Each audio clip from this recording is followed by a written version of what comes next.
জাতিকে বারবার পরাজিত করেছে। 1971 সালের ঘটনা তাই ছিল। মুক্তিযুদ্ধের সময় সেই পরিবার কোনো অস্তিত্ব ছিল না 9 মাস।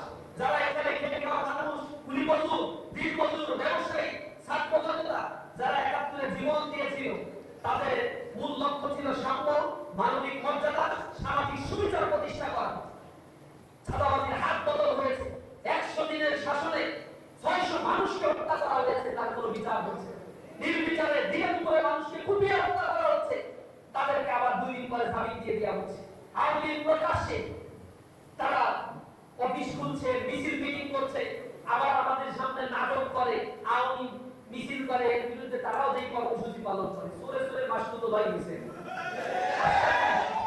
তাদেরকে একদিকে জামিন দিয়ে দিচ্ছে, একদিকে তাদের অফিস খোলার পারমিশন দিয়ে দিচ্ছে, একদিকে তাদের কর্মসূচি করার পর পুলিশ তাদেরকে গ্রেফতার করে না। অথচ আমরা এই প্রেস ক্লাবের এই মোড়া চালানোর জন্য একজন দুইজন দাঁড়ালো, সেখানে পুলিশ আক্রমণ করতো, স্নাইপার দিয়ে গুলি করতো, এরপরে কাউকে ধরতে না পারলে মামলা করে বড় হারে গ্রেফতারের অভিযান তারা পরিচালনা করে। আওয়ামী লীগ মিছিল করে, তাদের নামে কোনো মামলা হয় না। মনে হয় মামাজানুল মানে এক আবদার।